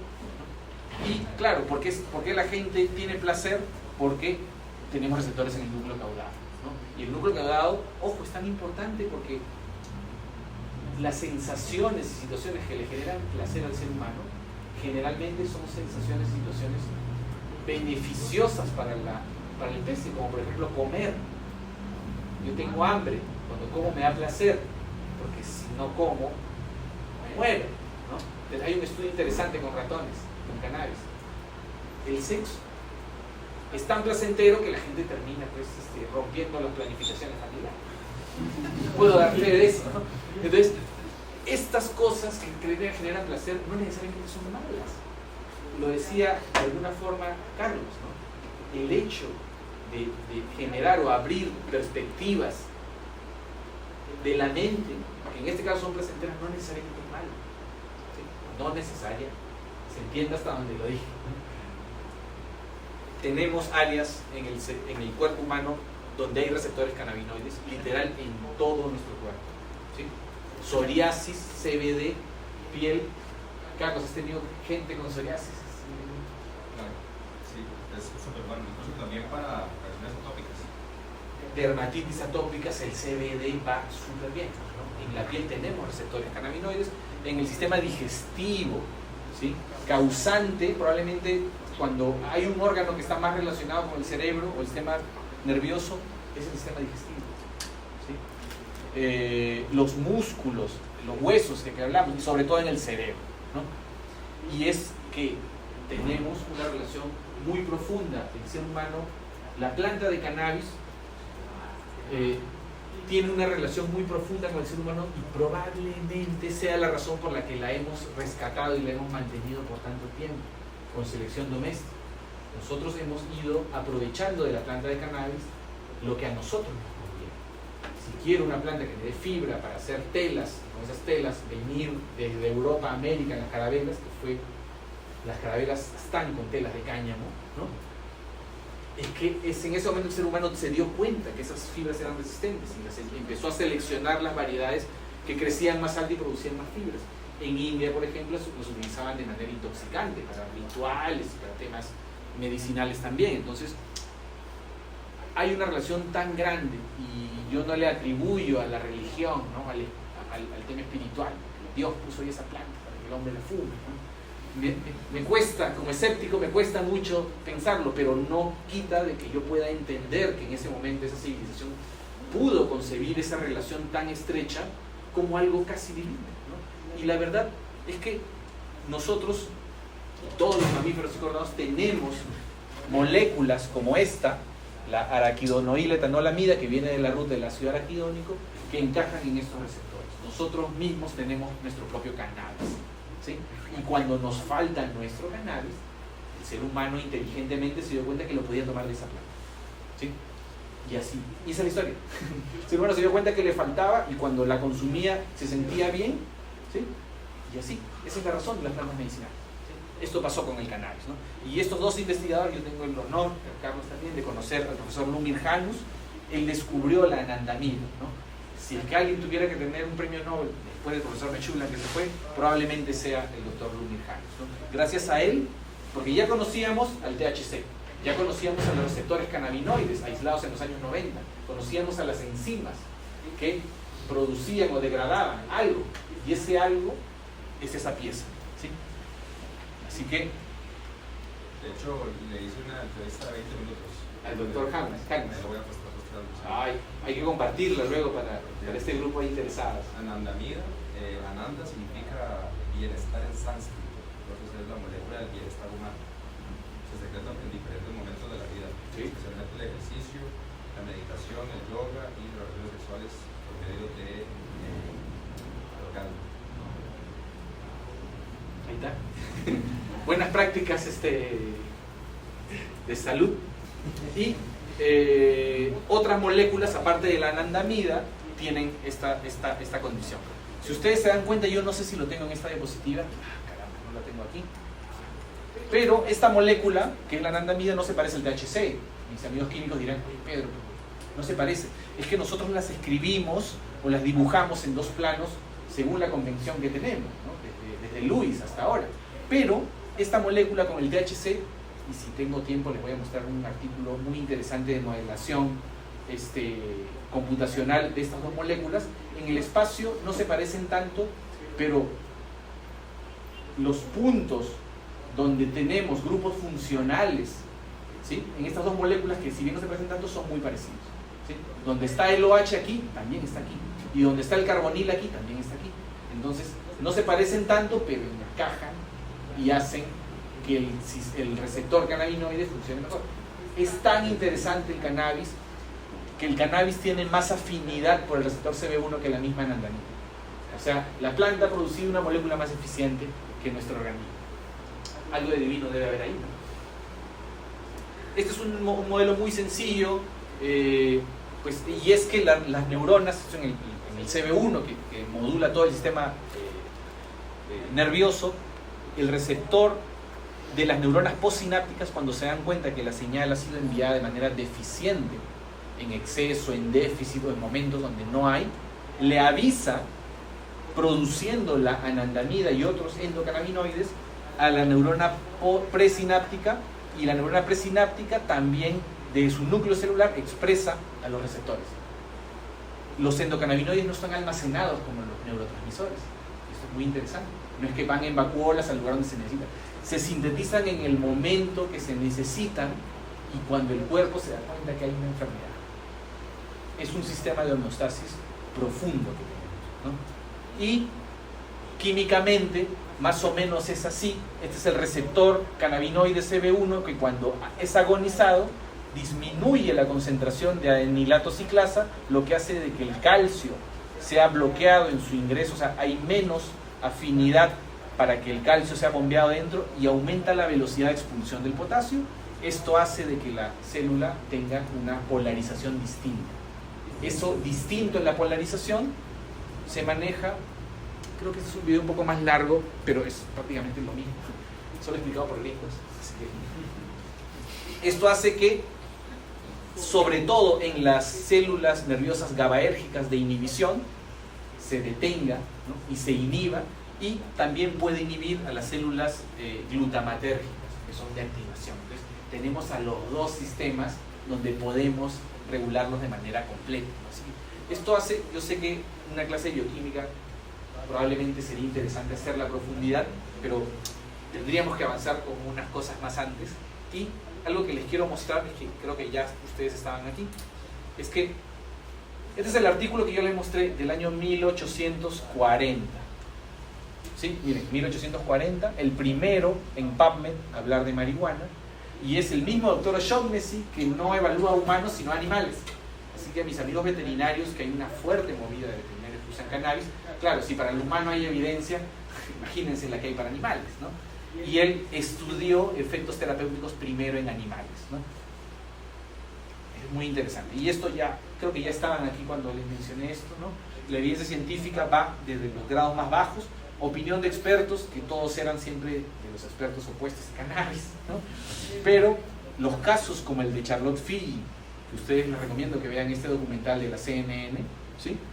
Hasta la serie de casos que hizo Shaughnessy, control, cortes, doble ciego y metaanálisis, hasta los medicamentos, son la evidencia científica más contundente que hay, y cannabis sí la tiene. Así el cannabis tiene las dos caras de las monedas, el sustento tradicional y el sustento científico, porque hay medicamentos hoy desde hace 38 años, ¿no? Esto ya les mostré, es, a mi opinión, la revisión sistemática más importante de cannabis, ¿sí? Si bien el gobierno de Canadá tiene una revisión interesante, pero no logra estos cánones de calidad de investigación, ¿sí? Dolor crónico en adultos, concluyente, cannabis, náuseas y vómitos por quimio, cannabinoides orales, espasticidad por esclerosis múltiple, cannabinoides orales, ¿no? Y estos medicamentos ya se los había mostrado, ¿no? Este es THC, náuseas y vómitos por quimio, THC, Nabilona, que es THC 3 veces más potente, Sativex, CBD y THC, extracto completo, con terpenos y flavonoides, clorofila, y Epidiolex, que es CBD. Así que, si decimos quién tiene más evidencia, THC, THC, THC, o sea, 3 contra 1 y 2. O sea, sigue ganando el THC 3 a 2. ¿Sí? Así que eventualmente esto servirá para que decisores políticos de regulación no le tengan tanto miedo al THC. Porque si hablamos de cannabis con fines medicinales, quien más tiene evidencia medicinal es el THC. Así que creo que eso es suficiente como para no seguir restringiendo el THC. Y esto se los había mostrado aquí, ¿no? Para demostrar el uso de cannabis en dolor crónico, los metaanálisis randomizados, aleatorizados, fueron hechos con vaporizador. Este Vulcano es un tipo de vaporizador, ¿no? Muy caro, muy eficiente. En Vulcano hay incluso un dispositivo para poner dronabinol. Dronabinol, ¿sí? Dronabinol lo compras y lo puedes colocar en Vulcano como un plugin, una cosa así, ¿sí? Cigarrillo de cannabis emitido por el NIDA, o sea, el Instituto de Drogas de Abuso, les da marihuana en cigarrillos a estos pacientes en estos estudios y ha demostrado eficacia clínica concluyente y debía vaporizar, ¿no? Esto es algo que salió hace unos meses, ¿no? Y es un estudio, porque siempre hay todavía gente que se resiste a que pues, no puede ser tan bueno, ¿no? Hicieron un estudio en el que demostraron, según ellos, que fumar marihuana era peor que fumar tabaco. Y claro, yo lo primero que hice fue me bajé el artículo y lo estudié de pies a cabeza y me di cuenta que eran titulares engañosos, ¿no? El grupo de personas que ellos habían colocado, ¿no?, como consumidores de cannabis y que habían tenido un score bajo en rendimiento pulmonar, eran también consumidores de tabaco. Pero ellos no le dijeron, no, eso no lo dijeron. Entonces yo les recomiendo a ustedes que lean el artículo, porque no hay nadie, ustedes son científicos, que ustedes mismos para evaluar la información, ¿no? Hay mucha información tendenciosa en redes y también mucha información que habla maravillas del cannabis que probablemente no las tiene demostradas. Así que esa literatura gris queda en ustedes mismos hacer un tamizaje lo más responsable posible, ¿sí? Esto de legislación y reglamentación es una cosa muy breve, es una historia nada más. En Perú han habido asociaciones de pacientes, han habido proyectos de ley y yo tengo participación en algunos de ellos. Mostraron bien mi diapositiva que les mostraba, ahí está el proyecto de ley. Se hicieron leyes con esto, pero el acceso es algo que no se ha logrado. Y se los muestro porque probablemente también en Costa Rica sigan teniendo algún problema similar. La ciudadanía quiere cosas, pero algunos entes que aplican no la tienen tan clara, ¿sí? Entonces ahí viene el proceso, ¿no? Y los reglamentos, aquí una de mis fotos más importantes es con los ojos cerrados. Ese fue cuando se logró modificar el reglamento, ¿no? Esta es la ministra de Salud, ¿no? Y bueno, se logró hacer algunas cosas, algunos cambios. Antes la ley prohibía y penaba la tenencia, cultivo y prescripción del cannabis, hoy ya no, pero se cumple muy poco. Entonces al final los pacientes siguen en el mercado informal. El estado en el mundo, en el Perú, es el único estado que vende como estado aceite de cannabis. Interesantísimo, pero solo lo vende en una farmacia en todo el Perú y solo vende CBD. Así que eso es bastante deficiente. En el año 2020, ¿se acuerdan que yo les dije que las Naciones Unidas declasificó de la lista 4 al cannabis? Ahora es una planta medicinal. Perú ya tenía en el año 2017 ley y en el 2019 teníamos reglamento, pese a que nuestros funcionarios no querían. Y esto queda claro que no querían porque cuando el Perú vota en Naciones Unidas a favor o en contra de la reclasificación de cannabis, Perú es el único país que teniendo regulación medicinal de cannabis votó en contra. ¿Sí? Así que si ustedes piensan que están mal, me tienen que dar un abrazo al final de esta... Incluso las relaciones exteriores de Perú dicen que vota a favor y aquí meten un chamullo, ¿cómo le dicen acá? Un golazo. Y es un hueco. Eso. Meten un floro allá para decir al final que sí queremos pero no queremos, ¿no? Y ya, pues, ¿no? Eso pasa, ¿no? Nosotros, y les cuento esta experiencia porque quizá puede servir en algo. Nosotros nos dimos cuenta que en pandemia el poco acceso que tenían los pacientes pese a haber ley y reglamento se vio eliminado, porque el 90% hasta ese momento de personas que usaban cannabis lo compraban en el mercado informal. Y yo soy muy crítico del mercado informal, sin embargo, me queda claro de que si legalmente no se puede dar, no le puedo prohibir a la gente que lo tenga de manera informal, es inhumano, o por lo menos que la gente lo cultive y lo tenga sola. Una pregunta, no sé si es en Perú que recientemente estuvieron creando el reglamento de cultivo asociativo. De hecho es un proyecto. De hecho ese es un proyecto que yo propuse y ahora les voy a mostrar. Logramos con esto, mira, justo lo que te quiero mostrar. En pandemia se vio agudizado el tema y el 90% que lo compraba de manera informal, ustedes saben que informales lo compran en el esquina y me lo dan o me lo mandan por el delivery. En pandemia nadie se podía mover. Entonces, pues nada, ni siquiera acceso básico a medicina formal había, menos el otro, ¿no? O sea, los dealers inmovilizados. Y nosotros tenemos este centro de estudios del cannabis, ¿no?, en Perú, y hicimos una encuesta en la asociación de pacientes. ¿Qué pasaba con ellos? Hicimos un documental pequeñito, ¿no? Yo ignorante de la ¿cómo le dicen? De los audiovisuales, pero hicimos un documental que está en YouTube, los invito a que lo muestren, a que lo vean, con testimonios de pacientes de cómo le estaban pasando alrededor de todas las regiones. Y todos decían de que no podían tener acceso a cannabis por lo que sus pacientes estaban deteriorando, ¿sí? Esta información la mandamos al gobierno, ellos hicieron su versión de informe y demostramos de que el acceso formal que habíamos logrado conseguir, al no haber estado bien aplicado, no permitía el acceso. Y propusimos un proyecto de ley que incorpora el cultivo asociativo. Y este proyecto de ley, de hecho, es una cosa que se proponga, que un congresista lo adopte y luego que su bancada esté de acuerdo. Es otro cantar. Nosotros somos solo técnicos, ¿no? Y logramos en el Congreso del Perú, que es un congreso muy dividido, como en todos los países, con 100 votos a favor que pase la ley del cultivo asociativo, ¿no? Que es una batalla ganadísima. Sin embargo, de que hay una ley a que llegue el reglamento es un cantar distinto, ¿no? Y se promulgó la ley, ¿sí? Este es un estudio que nosotros estamos corriendo de farmacovigilancia, que por ahí, Mónica, podríamos hacer algo también, ¿no? Doctora, ¿por qué? Porque el Perú tiene un centro de farmacovigilancia que es de la autoridad y todas las personas que tienen un problema de medicamentos, ustedes tienen este lugar hermoso, llegan los pacientes con dudas, ¿no? 2 años de venta de cannabis en el Perú y no había ningún solo reporte de efectos adversos, ¿sí? Muy interesante, ¿no? Y aquí está. Entonces yo les pedí la información y no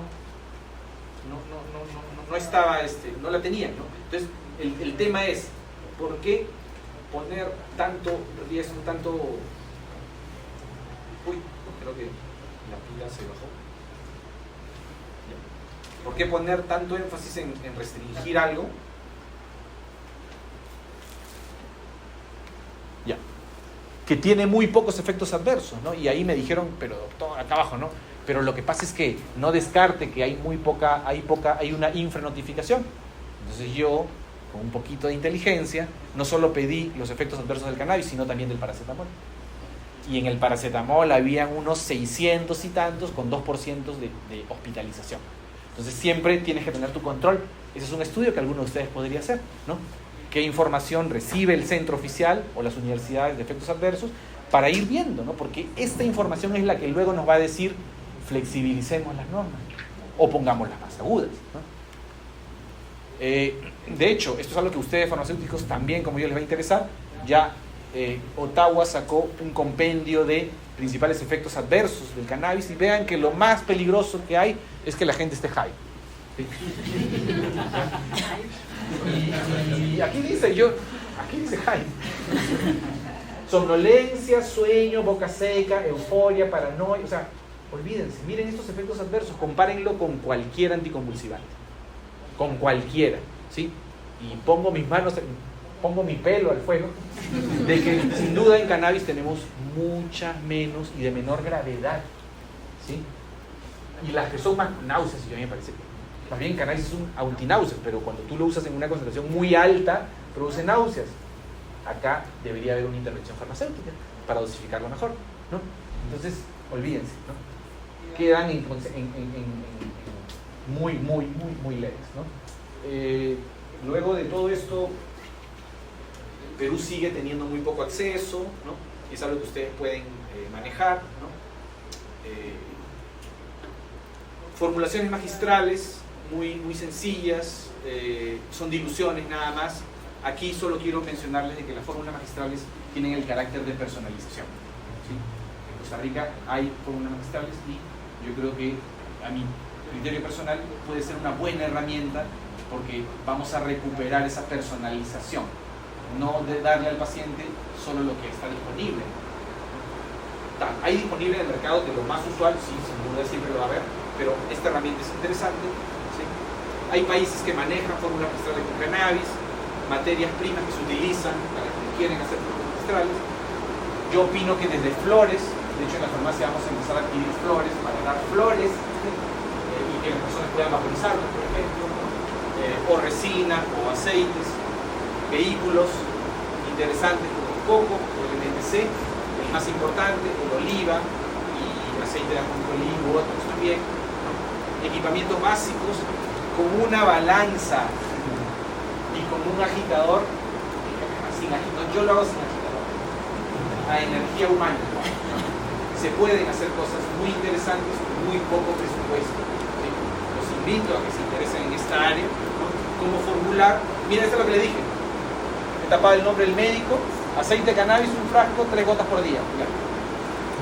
Con eso no se hace nada, ¿sí? Toda esta cantidad de información me tiene que dar una receta. El cannabis, ¿sí? Hay una brecha entre lo que necesita el paciente y lo que se le puede dar, ¿no? Y hay información muy interesante al respecto, ¿no? Esto vamos a verlo luego, pero se nos adelanta absorción. Esta es la absorción distinta entre la vía intrapulmonar y la vía oral, ¿no?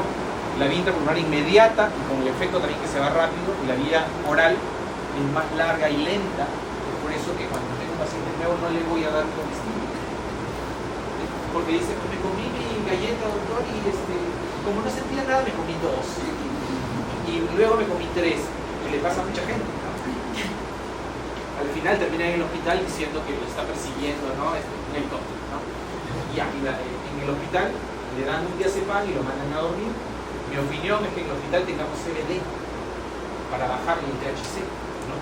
Pero esta conversación la podemos tener luego. Esto ya les mostré, es algo que nosotros estamos haciendo. Es más fácil en Perú, quizá en Costa Rica también, hacer investigación sin que sea población medicinal. No porque no sea necesario, es más necesario, pero es más difícil porque se necesita más regulación. Hay más. Sí. ¿Cómo funciona el concurso de mejores pulmones? Sí, de hecho, el estudio que tenemos acá, tú ves acá a la doctora Estefanía Alfaro haciendo un ensayo de espirometría. Entonces hemos hecho en poblaciones de usuarios adultos heavy, ¿sí? Un cigarrillo diario como mínimo, esos son la población. ¿Y dónde está esta población? En las copas de cannabis. Hay copas de cannabis, ¿sabía? Gente que va y testea cannabis, ¿sí? Son usuarios adultos, con el derecho que ellos tienen, como nos conocemos de alguna forma y hay un respeto al trabajo que estamos haciendo, nos invitan a nosotros medirle su capacidad pulmonar y ellos de paso se hacen una prueba de salud, que para ellos está bien y es gratuita. Un análisis de estos está como $50. Nosotros se lo hacemos gratis, pero esa población le pedimos un consentimiento informado y nos sirve para demostrar lo que ya les había mostrado. Estos son resultados preliminares. Hemos hecho este estudio en Lima, en Cusco, que es altura, en Quito, en Santiago, en Córdoba, Argentina, y en Medellín, Colombia. Si podemos hacerlo en Costa Rica, podríamos armar un proyecto similar con un N de 100 en cada país. O sea, el estándar me pedía solo 30, nosotros hicimos 100 porque queremos demostrarlo bien y con población latina, que no se hace. Del 100% de dato preliminar, ya saldrá el estudio, no sé cuándo, escribir, redactar científicamente es demasiado trabajo, ¿no? Pero ese es el trabajo que estamos haciendo. De esta población de 100%, que solamente en este caso era Perú y hasta la chilena, ¿sí? Solo el 7% tuvo una función pulmonar anormal. Y esta anormal disgregada en un 57% como una disminución leve y un 43% una disminución moderada. Aquí viene la discusión porque no solamente hemos tomado espirometría, hemos llenado encuestas de calidad de vida de la OMS en la que ellos nos dicen si son deportistas, si comen bien, si consumen otras drogas. Entonces aquí vamos a sacar un dato muy interesante en el 7, o sea, ya con este dato ya es un gol, ¿sí? Porque está muy estigmatizado a los usuarios adultos que fuman cannabis. Claro. ¿Piensas que esos resultados tienen que ver también con el efecto broncodilatador de los cannabinoides? Yo creo que tienen que ver con el efecto antioxidante que tienen los cannabinoides, pese a que la vía fumada es no recomendable para nadie. Y también a los efectos, digamos, antitumorales que también los tienen, ¿no? Pero eso es algo que vamos a poner en discusión, a ver si algún otro investigador también coincide con los que hemos hallado. Tenemos que aquí manejar el lenguaje más imparcial posible. Estos hallazgos pueden servir para decir cosas que luego otros más van a, ¿no? Los médicos pueden tomar estos datos para alguna información, los decisores de política tal vez también. Quizás nos estamos adelantando a la discusión del uso adulto o no, que tan perjudicial o no es. Entonces se nos ocurrió hacerlo porque tenemos a la población ahí. Entonces, y no nos costaba mucho hacerlo porque un amigo consiguió esto, nos invitan a dar una exposición en tal lugar y me lo llevo. Así que también nosotros hicimos... Tengo una preguntita porque esta diapositiva me recuerda a la anterior de la reciente publicación respecto a cannabis, tabaco y cannabis con tabaco.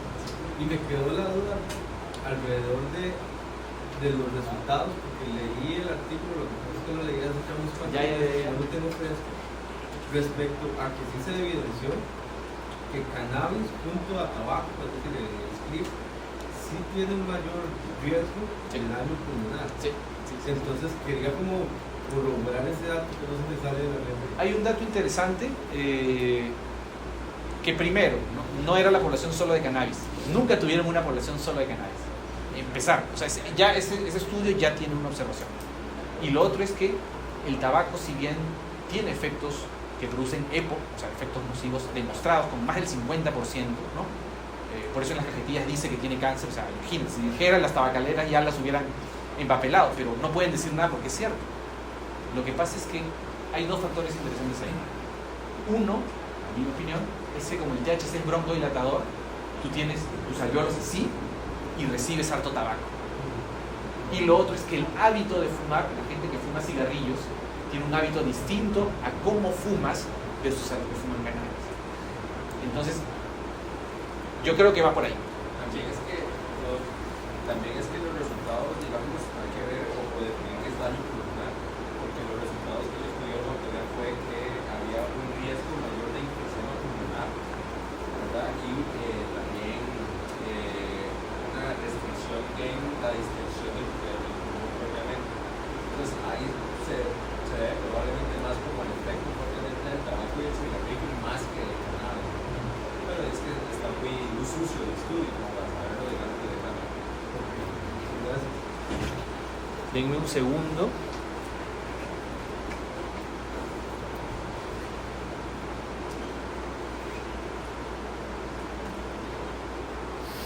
Que ya nos toca la wow.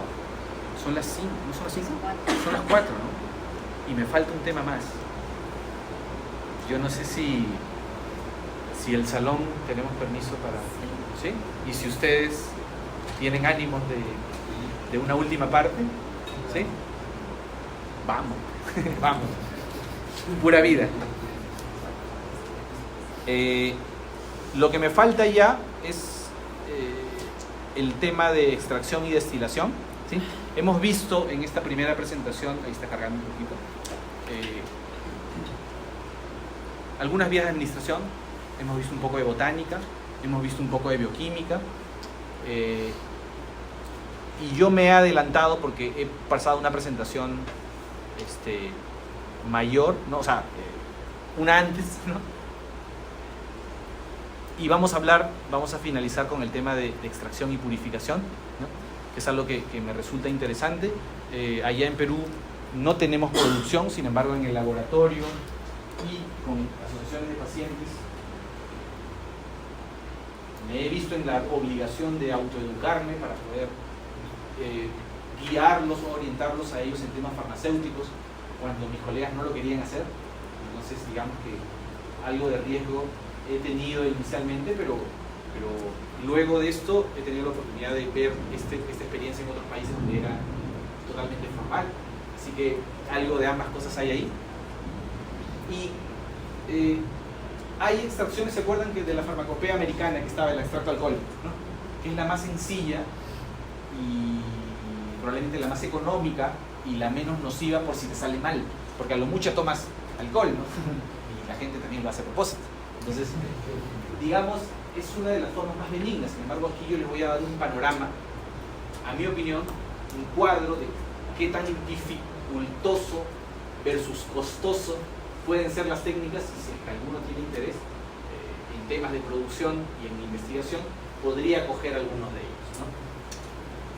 Ustedes, ya les había dicho que ustedes saben que las plantas producen una cantidad enorme de metabolitos, y dentro de las que no son primarias, o sea, inmediatas para la supervivencia de la planta, tenemos a las secundarias que contribuyen en atraer polinizadores, ¿no? En evitar plagas. Ahí están los metabolitos secundarios y ahí están los cannabinoides, terpenos y flavonoides, ¿sí?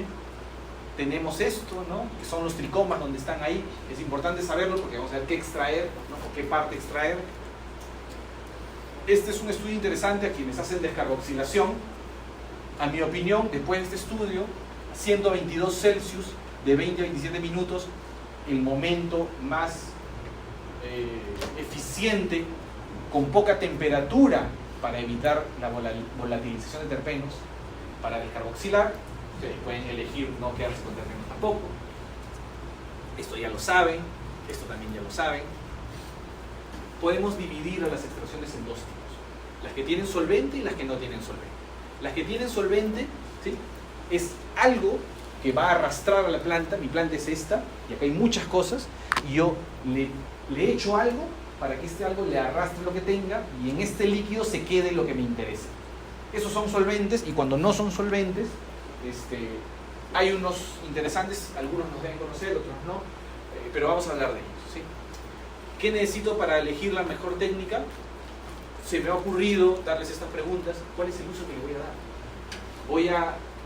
¿Voy a extraer 1 hectárea de cannabis o voy a extraer mi maceta?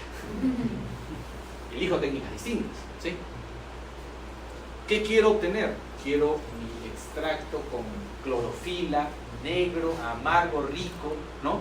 O quiero extraer un purificado casi transparente que tenga THC en 85%, ¿sí? Depende de lo que quiero obtener, ¿no? ¿Cuánto puedo invertir? ¿Sí? Ahorita, no sé, puedo invertir $100 en mi técnica de extracción.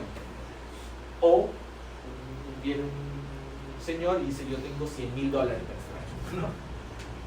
Es muy distinto las técnicas de acuerdo al dinero, ¿no? Y finalmente, ¿no? qué rendimiento quiero tener y cuál es mi percepción de calidad. Si mi percepción de calidad es que sea cannabinoide puro, es distinto a que mi percepción de calidad sea un full spectrum con todo lo que tenga, ¿sí? Si ustedes tienen estas 4 preguntas resueltas, tenemos esto, ¿sí? Tenemos que, según dificultad y costo, las formas más sencillas y menos costosas son la extracción con aceite o mantequilla, desde aceite puro, ni siquiera etanol, aceite de oliva con flores de cannabis, y lo dejan ahí una cantidad de días, que con cromatografía en la facultad podríamos determinar qué cantidad de días podemos tener para tener el mejor ratio, y luego saber que son 7 días, 8, 3, media hora, ¿sí? Eso podemos saber, nadie lo ha estudiado, nosotros no lo hemos estudiado también, ustedes lo pueden hacer acá. KIF, que es una extracción interesante, física, que puede ser en hielo o seca. Rosin, que es una plancha, ¿no? El etanol, que es el alcohol. Butano con circuito cerrado o CO2 supercrítico, ¿sí? Felizmente tenemos internet. Yo, si hubiera cargado los videos, no hubiera cargado la presentación, de hecho. Y les voy a mostrar cómo es una extracción. A ver, esto.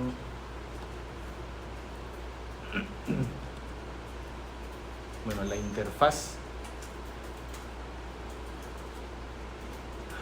No. Estoy, ¿no? Estoy con internet.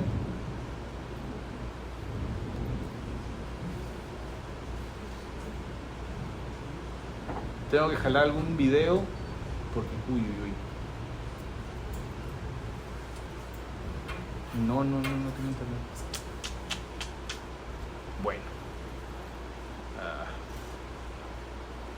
No sé si por ahí, Mónica, luego me puedes ayudar con el internet.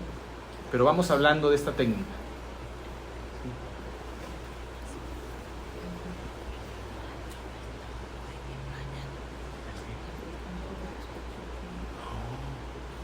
Ya. Yo te pongo en internet también. Sí, no vamos a lograrlo. No, Mañana. voy a probar. Ya. Déjame ver si Ya. puedo ahorita. Ya. A ver. Bueno, la técnica del KIF, ¿sí? O el Bubble Crush, son técnicas en las cuales lo que vamos a hacer es, tenemos la planta de cannabis y tenemos los tricomas que están pegaditos ahí como tallos, y vamos a llevar en la primera técnica que les voy a mostrar, para que la vean brevemente, no vamos a pasar todo el video, solo una partecita. Vamos a congelar con hielo a las flores de cannabis. ¿Para qué? Para que los tricomas estén más duros y se puedan fracturar. Entonces yo fracturo los tricomas y luego con una malla retiro las partes que no me sirven y pasan la malla solo los tricomas, ¿sí? Entonces yo puse frío a la planta se fracturó, los tricomas se fracturaron y yo me quedo con el tamiz, con el polvito. Ese polvito son los tricomas. Luego, como eso está húmedo por el agua, se seca y eso seco es el KIF. O sea, tengo un extracto físico de solo tricomas.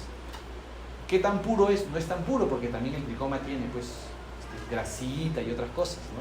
Pero estoy sacando los tricomas de la flor, ¿sí? Es el primer principio, que es el principio del KIF o el Bubble Hash, que le voy a mostrar luego un videito ahí. No sé por qué no ¿No? puedo hacerlo de... Bueno. O quizá si alguien tiene un muy buen internet, me comparte internet. ¿Alguien tiene? ¿Sí? Sí, ahí está ya. Pues, Ya. pero yo creo que ya entró. ¿Ah, sí? Ya, listo. Dale, a ver. Si no, me... ¿Sí? No les molesta que les hable desde aquí, ¿no? Vamos a ver brevemente esto para que tengan ese... Ya. Acá está. Miren, este es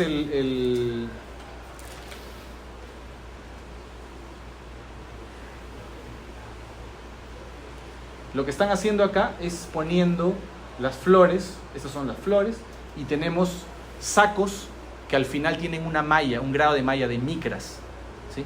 Un número muy específico de micras, y lo que hacemos es ponemos las mallas desde la micra más gruesa hasta la más fina, ¿sí? Cosa que vamos retirando primero los restos vegetales y luego están los pedazos que tienen más grandes, ¿no? Restos vegetales más grandes, y al final me quedan las más finas. Se pone el cannabis ahí y se les pone hielo. Ya saben para qué les ponemos hielo, ¿sí? Luego de este hielo, ¿sí? En algunas personas le agregan agua o alcohol, no importa eso porque al final lo vamos a secar, ¿sí? Y se golpea para fracturarlas, y luego que están fracturadas se sacan las bolsas, ¿sí? ¿Ven? Sacan la primera bolsa, ¿sí? Y en la primera bolsa juntan todo lo que hay ahí, y ahí está la primera sacada de tricomas. Miren cómo se ve, así queda, ¿sí? Sacan este recito y esos son los tricomas. Hay que ir. Sí, tal vez la luz, vamos y venimos. Sí, es que tengo que ir a un lugar y regresar de manera urgente solo hoy, porque mañana me voy. Entonces, bueno, ¿cuánto tiempo tenemos, Mónica? 5 minutos. Para ir. O sea, para salir de aquí, para poder llegar. ¿Y en cuánto tiempo regresamos? Bueno, a ver si lo acordamos. 20 minutos. ¿Sí? Si ustedes desean, podemos continuar esta sesión en 20 minutos. Igual será un placer, pero si no se puede tampoco. Así que... Bueno, y esta es la primera técnica, que es el hash, el bubble hash. Y le dicen bubble hash, ¿por qué? Porque cuando uno hace esta movida sale espumita, ¿sí? Y obtiene eso, que son los tricomas. Y esos tricomas, ¿qué pasa con los tricomas? Los ponemos a secar, ¿sí? Aquí no sé si los señores lo están secando. Bueno, ¿sí? Y miren cómo queda. A eso hay que ponerlo en una estufa, y eso es la primera técnica de extracción, que es extracción física. Aquí no hay ningún solvente, en teoría, ¿sí? Que es el bubble hash.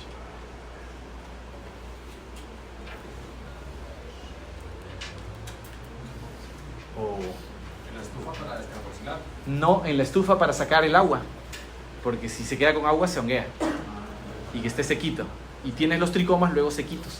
Y le dicen kif porque kif como le dicen al polvo, ¿no? Así queda luego eso, ¿no?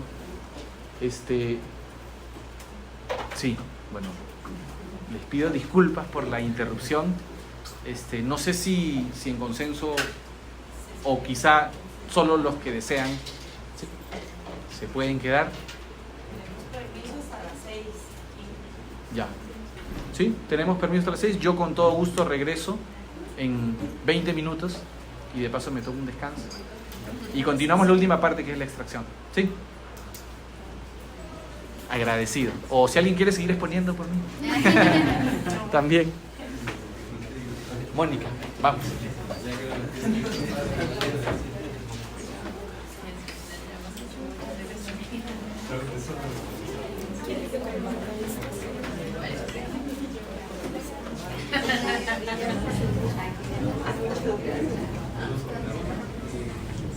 ¿Cómo están? Hola, ¿qué tal? ¿Y usted? Soy socia de Mónica. Tienes el... Mucho gusto. Pues la hemos visto antes.